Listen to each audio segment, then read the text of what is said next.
साहित्य निधि में आज सुनिए प्रवासी साहित्यकार हंसादीप की लिखी हुई कहानी शून्य के भीतर। हंसादीप जी टोरंटो विश्वविद्यालय में हिंदी की व्याख्याता हैं। प्रस्तुत है पुरवाई कथा सम्मान से नवाजी गई उनकी कहानी शून्य के भीतर। मेरी ज़ुबानी, मैं हूँ सीमा सिंह।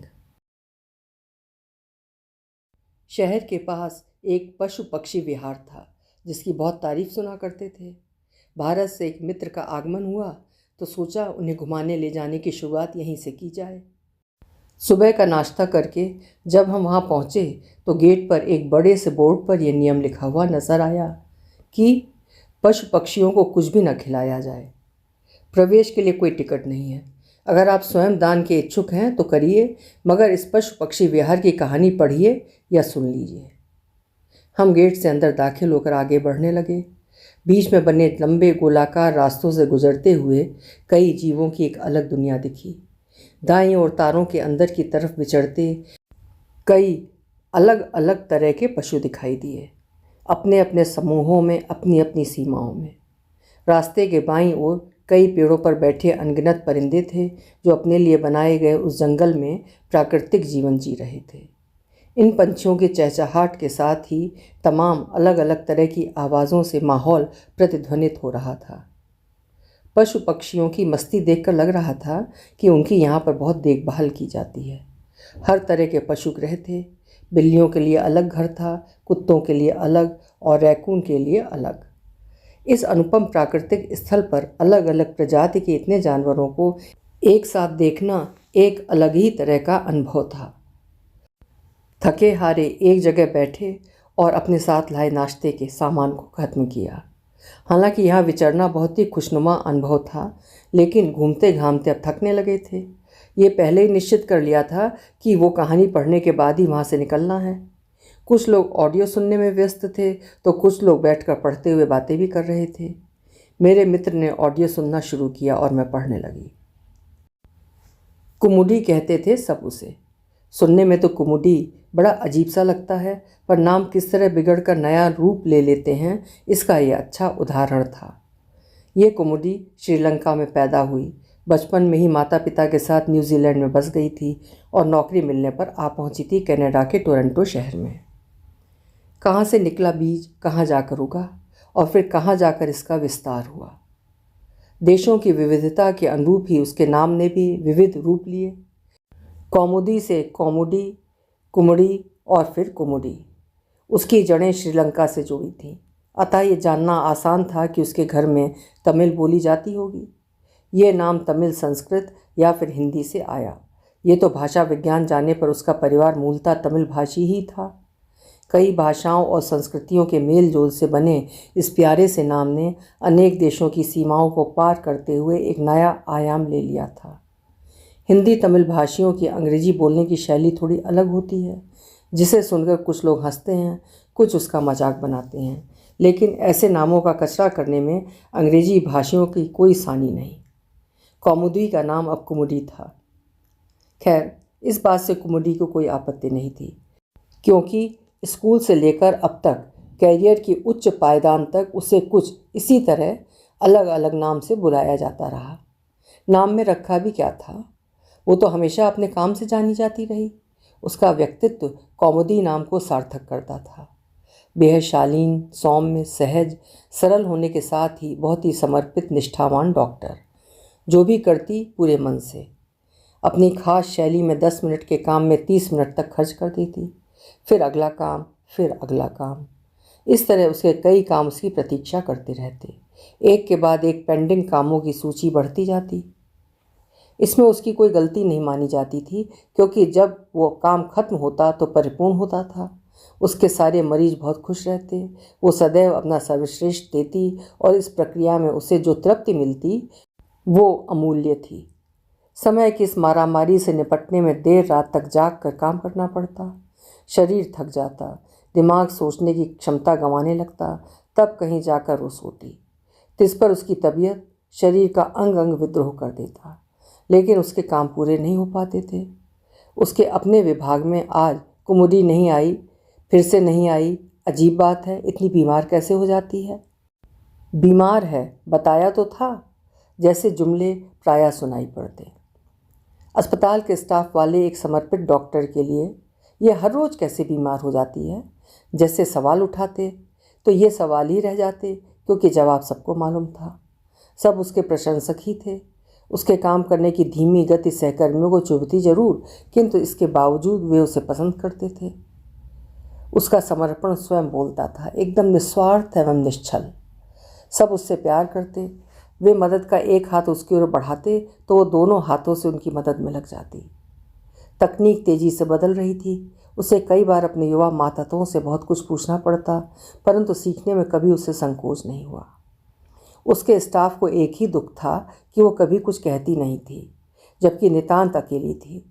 जीवन के लगभग 25वें वसंत से 50वें वसंत तक अपने कंधों पर सबका बोझ उठाए चलती रही। घर में बड़ी होने से घर का सारा दायित्व उसने अपने ऊपर ले लिया था। बूढ़े माता पिता के साथ साथ युवा होते भाई बहनों की भी चिंता थी। टोरंटो से न्यूजीलैंड की उड़ान कई दफ़ा महीने में 2 बार हो जाती। वो चाहती तो उसे न्यूजीलैंड में भी नौकरी मिल जाती, किंतु उसे कनाडा से, कैनेडियन सिस्टम से बहुत लगाव हो गया था। इतनी जुड़ गई थी इस ज़मीन से कि इसे जीवन भर के लिए अपनी कर्मभूमि स्वीकार कर लिया था। ये देश उसके लिए जैसे सुविधाओं की बरसात लेकर आया था। वो इसे छोड़ना नहीं चाहती थी। परिवार के प्रति उसकी चिंता देखकर सब हैरान होते। एक पैर टोरंटो में और दूसरा पैर ऑकलैंड में।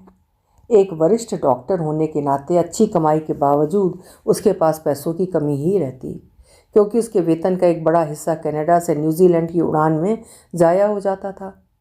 कई बार उसके कंधे इस शारीरिक और आर्थिक बोझ को उठा पाते, कई बार नहीं उठा पाते।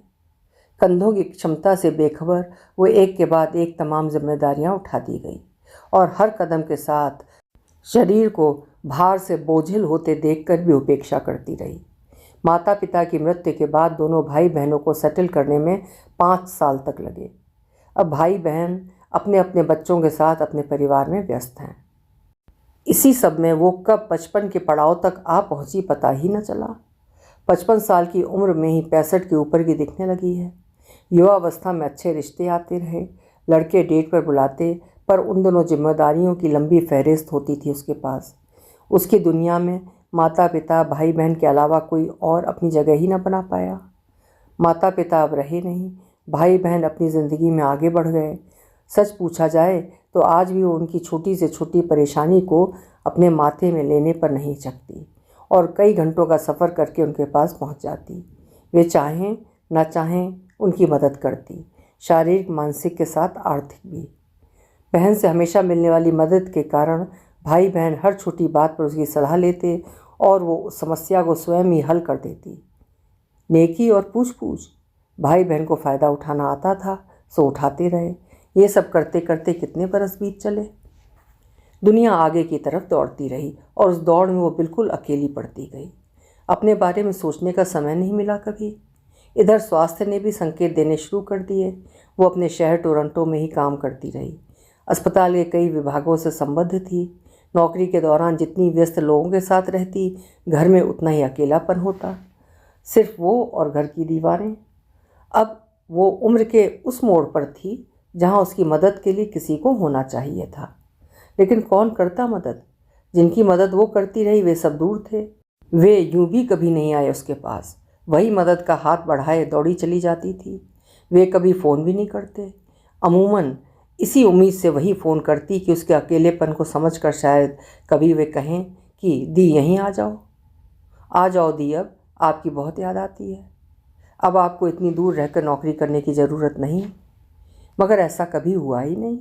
भाई बहनों में किसी को भी उसने इस बात का एहसास नहीं होने दिया कि उसके मन में क्या चल रहा था। यह भी नहीं कि अब उसे भी किसी की मदद की ज़रूरत है। अंदर ही अंदर मन महसूस कर रह जाती। उनसे बात करने के बहाने ढूंढती, लेकिन कैसे हैं, क्या चल रहा है, जैसी बातों से आगे कोई बात ही ना हो पाती।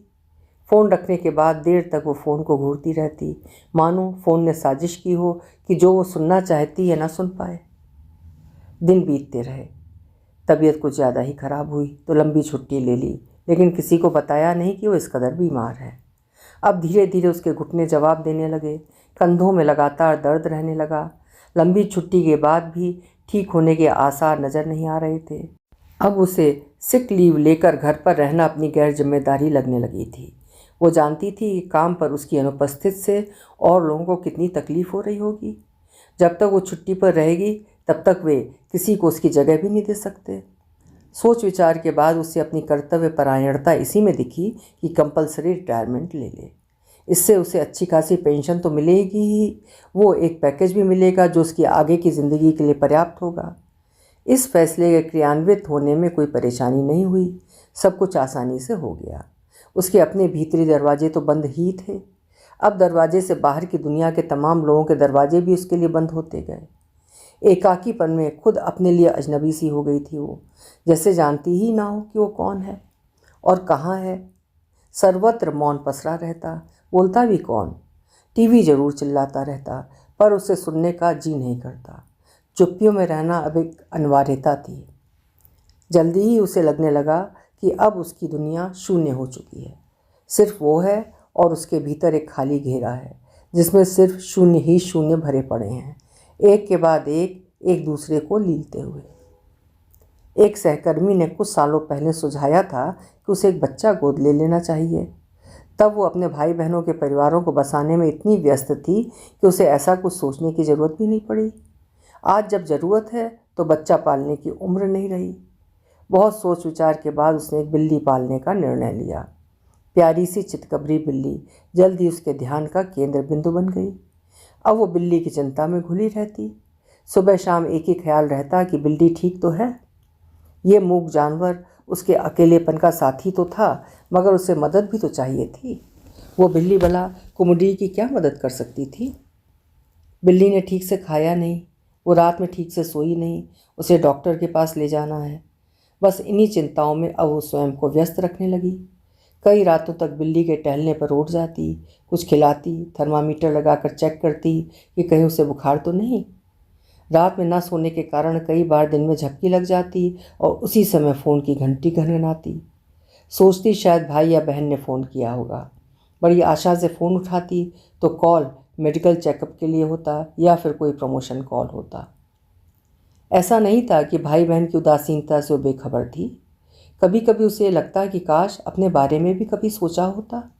ये सारी बातें मन में आती, किंतु इन्हीं के साथ एक ख्याल भी विचारों में चला आता कि भाई बहन खुश हैं, उन्हें कोई परेशानी नहीं है, इसीलिए उसे भी खुश रहना ही चाहिए। अपने लिखे को मिटाने में असमर्थ पाती, उसकी सोच अब पूरी तरह बिल्ली के साथ थी। इस तन्हाई में बिल्ली से बातें करती, अपनी सुनाती, उसकी भी सुनती। दोनों का खाने का समय एक था, सोने का भी। बिल्ली तो बिल्ली ठहरी, बीच बीच में उठकर चल देती, वो बेचैन हो जाती। सोचती कुछ गलत तो नहीं हो रहा जो बिल्ली भी मेरा साथ नहीं दे रही। बहरहाल कहीं तो किसी की उपस्थिति थी जो उसे कुछ करने के लिए ऊर्जा दे जाती। एक दिन सुबह का नाश्ता प्लेट में था, पर खाने का मन नहीं था। फेंकने के बजाय ब्रेड के टुकड़े बाहर डाल आई ताकि भूखे प्राणियों को कुछ खाना मिल सके। पलट कर 2 कदम ही चली थी कि कुछ चिल्लपों सुनाई थी। देखा तो सामने से एक फुर्तीली गिलहरी किलकते हुए उस तरफ आ रही है जिधर ब्रेड के टुकड़े रखे थे। चौड़ी सी मुस्कान आ गई कुमुदी के चेहरे पर। यह ऐसी खुशी थी कि अंदर तक उसे गिलहरी की किलकारी गूंज रही थी। वो अपनी चोंच में जितने ब्रेड के टुकड़े दबा सकती थी दबाकर भागी, फिर लौट कर आई, अपनी चोंच में कुछ टुकड़े दबाकर भागी। जब तक वो वापस आती एक छोटा सा सहमा सा रैकून का बच्चा आया, डरते डरते। बड़े रैकून लोगों को डराते थे, डरते नहीं थे। ये बच्चा रैकून था। किसी को डराने की कला भी इसने सीखी नहीं थी। कुमुदी ने अंदर आकर फ्रिज में पड़े चावल निकाले और एक प्लास्टिक के कटोरे में डाल दिए उसके लिए। वो मुंडेर पर आकर बैठा और खाकर चला गया। अगले दिन वे दोनों ठीक उसी समय आए।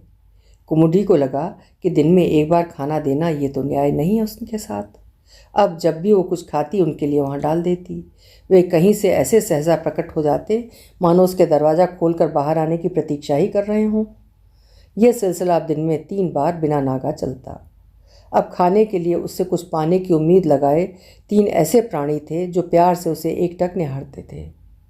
कुछ इस तरह चले आते जैसे आमंत्रित अतिथि हों और खाकर उछलते हुए वापस लौट जाते। वो बिल्ली को अपने साथ ले आती और उनके साथ खेलने की कोशिश करती, बातें करती, इतना ध्यान देती कि इनकी दूसरी माँ बन जाती। इन 2 दिनों में उसे बहुत अच्छे से नींद आई। तीसरे दिन उसकी अपनी खिड़की से झांकता हुआ एक प्यारा सा पपी दिखा। शायद अपने घर से भटक कर उसके पिछवाड़े से अंदर चला आया था। वो उसे नहीं देखना चाहती थी, पर वो खिसका नहीं वहाँ से, भूखा जो था। तुम जाओ, मैं तुमसे प्यार नहीं कर सकती। तुम मुझे छोड़कर चले जाओगे जब तुम्हारे घर वाले आ जाएंगे। लेकिन वो वहीं अड़ियल की तरह डटा रहा, हिला ही नहीं। वादा करो कि तुम नहीं जाओगे, दस्तखत करते हो तो आ जाओ। सचमुच कुमुदी ने दरवाज़ा खोलकर एक पेपर रख दिया पपी के सामने। वो जल्दी से अंदर आया और उस पेपर पे अपना पैर रख दिया। वो खुश हो गई, मानो किसी ने उसकी आत्मीयता को स्वीकार कर लिया हो। ये पपी घर से बाहर नहीं जाना चाहता था। शायद जिस घर से बिछड़ा था वो कुछ ऐसा ही दिखता होगा। बिल्ली को अच्छा नहीं लगा उसका आना। वो दौड़ दौड़ कर कुमुदी से चिपट रही थी, लेकिन कुमुदी उसे समझाती जा रही थी, तुम उसके साथ खेलना, वो तुम्हारा दोस्त बनेगा। वो गेंद उछालती तो पपी दौड़ कर ले आता। बिल्ली भी धीरे धीरे खेलने लगी। अब कुमुदी थी और ये चारों प्राणी थे। गिलहरी रोज़ दिन में 3 बार उसी समय आ जाती। पहला समय वही था जब उसने पहली बार वहाँ ब्रेड के टुकड़े फेंके थे और घूमते घामते उसने आकर उन्हें खाया था। कैसी घड़ी फिट होगी उसके मस्तिष्क में। रैकून वैसे तो कचरों के डिब्बे में खाना खाता था, पर ठीक उसी समय आता जिस समय पहली बार कटोरे में चावल डाले थे उसके लिए। ना तो उन्हें घड़ी के कांटों की पहचान थी, ना समय की, लेकिन खाना देने वाले की पहचान उन्हें थी। मनुष्यों से अधिक वफादार जानवर होते हैं, सुना तो था। उन चारों के अपनेपन के कारण देख भी लिया। वे अपने अपने समय पर आते, उससे आंखें मिलाते, अपना तोहफा लेते और आवाज़ें निकालते हुए लौट जाते, मानो उसे दुआ दे रहे हों। कम से कम एहसान फरामोश हरगिज़ नहीं थे वे। वो सोच रही थी कि जब कभी उसकी मृत्यु होगी, कम से कम ये 4 आंसू तो उसे कंधा दे ही देंगे। बिल्ली, रैकून, गिलहरी और पपी, इन सब का एक परिवार बन गया था ये। 2 घर में रहते थे, 2 मेहमान की तरह आते और चले जाते। अब न्यूजीलैंड की यात्रा बंद थी। पेंशन के पैसों से गुजारा हो रहा था, लेकिन फिर भी बचत काफ़ी थी। उसके मन में इस परिवार की चिंता थी कि अगर उसे कुछ हो गया तो इनका क्या होगा। वो वसीयत बनाना चाहती थी कि जब वो ना रहे तो उसका जमा पैसा, इतना बड़ा घर, गाड़ी, सब कुछ इनके पालन पोषण के लिए खर्च हो। उन्हें एक घर देना चाहती थी, ठीक वैसा ही जैसा अपने भाई बहन को दिया था। ये कम से कम उसकी अनुपस्थिति को महसूस करेंगे तो उसका अपना जीवन सफल हो जाएगा। उन सब की आंखों में एक दूसरे के लिए प्यार ही प्यार था।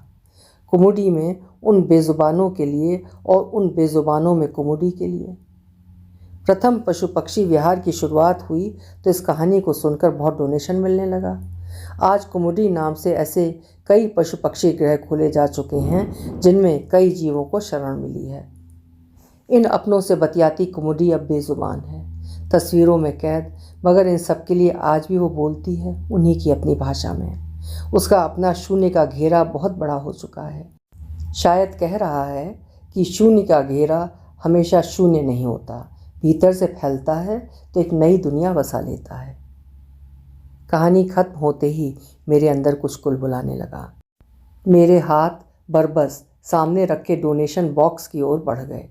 सामने बैठे मेरे मित्र का ऑडियो भी खत्म हो चुका था और हाथ अपने वॉलेट को ढूंढ रहे थे।